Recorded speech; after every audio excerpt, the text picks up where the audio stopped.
നമ്മുടെ കുടുംബങ്ങളിലെ, നമ്മുടെ വ്യക്തിപരമായ ജീവിതത്തിൽ മറ്റുള്ളവർക്ക് അധർമ്മങ്ങൾ നമ്മൾ ചെയ്യാതിരിക്കുക.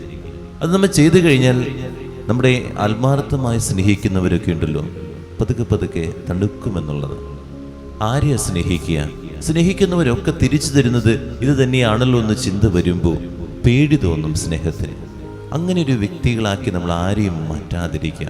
നമ്മുടെ ചതി, വഞ്ചന, അല്ലെങ്കിൽ ആ വ്യക്തികളെക്കുറിച്ച് കുറ്റം പറച്ചിൽ കാണുമ്പോൾ കൂടെ നിന്നിട്ട് നമ്മൾ കാലുമാറുമ്പോൾ ഇതൊക്കെ ചെയ്യുമ്പോൾ ഓർക്കുക, മറ്റുള്ളവർ വേദനിക്കുന്നുണ്ട് എന്നുള്ളതാണ് മനസ്സിലാക്കുന്നത്.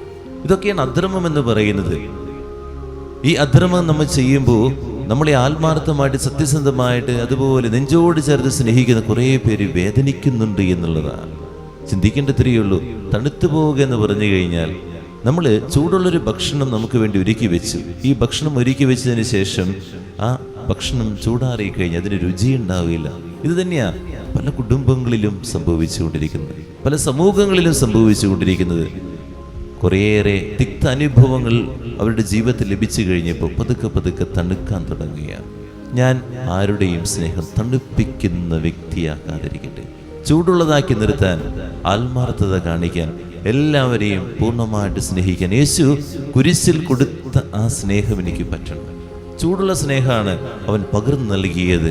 എത്ര തിക്താനുഭവങ്ങൾ ഉണ്ടായപ്പോഴും ആ ചൂടുള്ള സ്നേഹം ഇങ്ങനെ നൽകിക്കൊണ്ടിരിക്കുക.